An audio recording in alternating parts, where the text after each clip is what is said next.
بسم اللہ الرحمن الرحیم۔ دوستو، آج کی ویڈیو میں بتانے والا ہوں حضرت وہب بن عبداللہ کلبی کی قربانی کا واقعہ۔ پورا واقعہ سننے کے لیے ویڈیو کو پورا مکمل دیکھیں۔ اگر ویڈیو پسند آئے تو ویڈیو کو لائک شیئر ضرور کریں، اور اگر آپ میرے چینل پر نئے ہوں تو میرے چینل TTS اسٹوری کو سبسکرائب کریں۔ تو چلیے ویڈیو کو شروع کرتے ہیں۔ حضرت حور کی شہادت کے بعد حضرت وہب بن عبداللہ کلبی نے حضرت امام حسین سے میدان میں جانے کی اجازت طلب کی۔ یہ اپنے قبیلے کا خوبصورت جوان تھا جس کی شادی کو ابھی 15 دن ہوئے تھے۔ اپنی تمام امنگوں سے منہ موڑ کر، اپنی تمام تمناؤں کو خاک میں ملا کر، اور دنیا کی ہر خواہش کو پس پشت ڈال کر، اور اپنی نئی دلہن کے سہاگ کا بھی کوئی خیال نہ کرتے ہوئے، ناموس اسلام کی خاطر قربان ہونے کے لیے تیار ہو گیا۔ شاید یہ جوان اپنی نئی دلہن کے سہاگ کو قائم رکھنے کے لیے اپنی جان نہ دیتا، مگر اس کی بوڑھی ماں نے فرمایا، بیٹا، میں نے تمہیں جنم دیا ہے، میں نے تمہیں پالا ہے، اور میں نے تمہارے لاڈ دیکھے، اور میں نے تجھے ایک لمحہ کے لیے بھی آنکھوں سے دور نہ کیا، اور میں یہ جانتی ہوں کہ تم میرے دل کا چین ہو، میرے سینے کا کار ہو، میرے آنکھوں کی ٹھنڈک ہو، اور میرے بڑھاپے کا سہارا ہو۔ اور بیٹا، ہمارے نبی کریم علیہ السلام نے فرمایا ہے کہ اولاد ساری زندگی بھی اپنی ماں کا حق ادا نہیں کر سکتی، مگر آج اگر تم دین پر قربان ہو جاؤ، حق پر نثار ہو جاؤ، اور حضرت حسین پر صدقے ہو جاؤ، تو میں سمجھوں گی کہ تم نے ماں کا حق ادا کر دیا۔ بیٹا، دیکھتے کیا ہو، اٹھو اور اب میرے سفید بالوں کی عزت بچا لو، جاؤ اور میرے دودھ کی لاج رکھ لو۔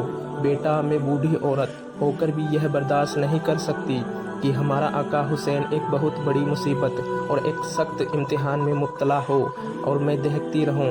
تم تو جوان ہو کر، بہادر ہو کر، اور شہسوار ہو کر یہ سب کچھ دیکھ رہے ہو۔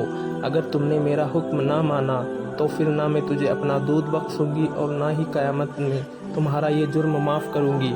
اگر تم نے انکار کر دیا تو پھر میں خود تلوار پکڑ کے میدان میں جاؤں گی، اور امر صحت کو یہ بتاؤں گی کہ دین اور ایمان کی حفاظت کے لیے خدا تعالیٰ نے صرف مردوں کو ہی نہیں بلکہ عورتوں کو بھی ہمت دی ہے۔ بوڑھی ماں اس دل دہلا دینے والی گفتگو سے حضرت وہب کے سینے میں ایک طوفان برسا کر دیا، اور دل میں ایک آگ لگا دی۔ جوش میں اٹھے اور بیوی کے پاس گئے اور کہا، اے رفیقہ حیات، میں تمہاری امنگوں کو جانتا ہوں اور تمہارے سہاگ کی قیمت بھی جانتا ہوں، مگر آج ابن رسول اور جگر گوسائے بطول پر مصیبت بنی ہوئی ہے اور سخت امتحان میں مبتلا ہے، اور میں چاہتا ہوں کہ فاطمہ کے لال کی حمایت میں اور حق کی آن پر اپنی جان قربان کر دوں۔ تمہارے پاس اس لیے آیا ہوں کہ اپنا حق مہر معاف کر دو۔ وفادار بیوی دست بستہ کھڑی ہو گئی اور جواب دیا، اے میرے سرتاج، اگرچہ میں جانتی ہوں کہ تمہاری موت سے میرا سہاگ لٹ جائے گا، لیکن اگر میرا سہاگ لٹ کر بھی دین و حق کا عالم بلند رہ سکتا ہے تو مجھے منظور ہے، اور اگر میرا سہاگ لٹتا ہے تو لٹے، مگر عرص ایمان کا سہاگ پامال نہ ہو، اور اگر اسلام عورتوں کو بھی میدان جنگ میں لڑنے کی اجازت دیتا تو میں بھی تمہارے ساتھ سانہ بسانہ ہو کر لڑتی، اور یزیدیوں کو بتا دیتی کہ تمہاری غیر اسلامی حکومت اور شخصی بادشاہت مسلمان عورتوں کو بھی قبول نہیں ہے۔ اور پھر یہ تینوں، ماں، بیٹا اور نئی دلہن، امام مظلوم کی خدمت اقدس میں حاضر ہوئے۔ ماں نے پاؤں کی خاک چومی، بیٹے نے قدموں کا بوسہ لیا، اور دلہن نے سر جھکا دیا۔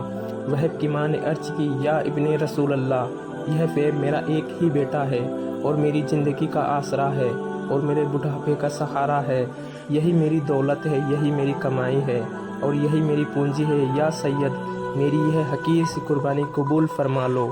میں یہ برداشت نہیں کر سکتی کہ اترتے پیغمبر مصیبت میں مبتلا ہو اور میرا جوان بیٹا دیکھتا رہے، اس لیے میرے اس بیٹے کو نثار ہونے کی اجازت دیجیے۔ نئی دلہن نے عرض کی، اے سیدہ کے لال، میں جانتی ہوں کہ وہب کی موت سے میرا سہاگ لٹ جائے گا اور میں اپنے والد سے محروم ہو جاؤں گی، مگر میرے آقا، مجھے یہ سب کچھ منظور ہے، مگر آپ کی مصیبت نہیں دیکھی جاتی۔ میرے خاوند کو میدان میں جانے کی اجازت دے دو، اور اس کے عوض میں نے اپنا حق مہر معاف کیا۔ حضرت وہب، جو ابھی تک دست بستہ کھڑے تھے، بول اٹھے، اے ہمارے امام، وہ موت جو اسلام کی سر بلندی کے لیے آئے، وہ موت نہیں، زندگی ہے، اور وہ سر جو ناموس دین کی خاطر کٹے، سر بلند ہے۔ یا حسین اجازت دو کہ میں میدان میں جاؤں اور دین کے دشمنوں کو بتاؤں کہ ابھی حق کی حمایت کرنے والے موجود ہیں۔ تینوں کی اس گفتگو سے اہل خیمہ رونے لگے اور حضرت امام حسین جانتے تھے کہ آج میدان جنگ میں جو بھی جائے گا وہ زندہ نہیں آئے گا، اور وہب کی موت سے اس کی بوڑھی ماں کی لاٹھی ٹوٹ جائے گی اور اس کی بیوی کا سہاگ خاک میں مل جائے گا۔ اس لیے فرمایا، وہب تمہاری اس عقیدت و محبت کا شکریہ، مگر میں نہیں چاہتا کہ تمہیں موت کے حوالے کر کے تمہاری ماں کا سہارا چھین لوں اور تمہاری بیوی کا سہاگ خاک میں ملا دوں۔ مگر تینوں میں سے اس پر کوئی راضی نہ ہوا اور تینوں نے پھر اسلام کے پاؤں پکڑ لیے۔ ماں نے عرض کیا، یا حسین میرے سہارے آپ ہے۔ بیوی نے کہا، آقا میرے والی آپ ہے۔ وہب نے التجا کی، یا سید میرے امام آپ ہے، اپنے نانائے کا واسطہ مجھے نثار ہونے کا حکم دو۔ شہزادہ کونین نے حضرت وہب کا شوق شہادت دیکھا تو اجازت دے دی، اور پھر حضرت وہب نے امام کے قدم چومے، ماں کے پاؤں کو بوسہ دیا اور بیوی کے سر پر ہاتھ پھیرا اور گھوڑے کو اشارہ دیا، اور پھر دشمنوں کے آگے ڈٹ گئے۔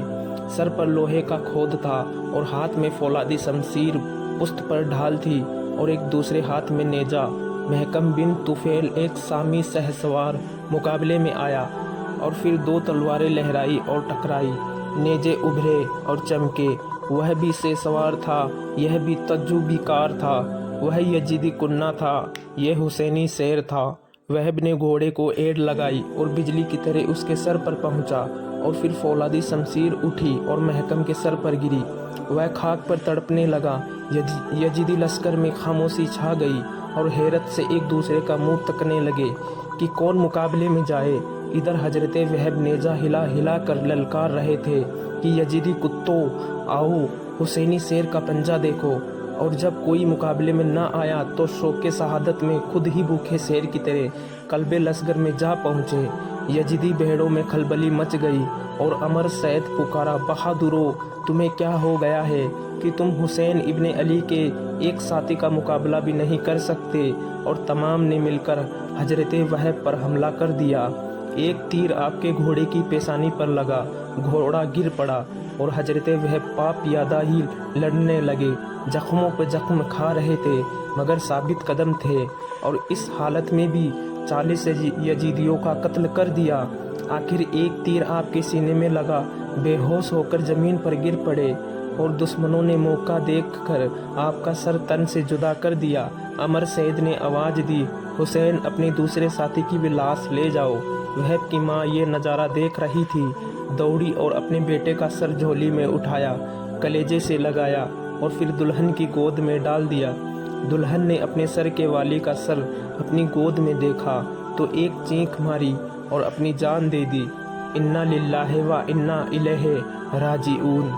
حضرت وہب کی شہادت کے بعد نواسۂ رسول کے جانثاری ساتھی اور وفادار غلام اور وفادار خادم یکے بعد دیگرے ناموس اسلام کی حفاظت اور حق و صداقت کی رکھوالی کے لیے اپنے اپنے جوہر دکھاتے ہوئے قربان ہو گئے۔ علی رضی اللہ تعالیٰ عنہ کے نور نظر کے ان وفادار غلاموں پر ہزاروں سلام جو دین و ایمان کی آبرو بچانے کی خاطر جان دے گئے۔ فاطمہ رضی اللہ تعالیٰ عنہ کے لال کے ان جانثار ساتھیوں پر صدقے جو حق و صداقت کا علم سر بلند رکھنے کے لیے قربان ہو گئے۔ نواسۂ رسول کے ان فداکار حرامیوں کے خون کے ایک ایک قطرے پر فدا جو میدان کربلا کی تپتی ہوئی ریت پر شریعت مصطفیٰ کی پابانی کی خاطر مظلوم کربلا کے قدموں میں شہادت پا گئے، ان کی پاک روحوں کو سلام، ان کی قبروں پر رحمت اور ان کی وفاداری پر تحسین۔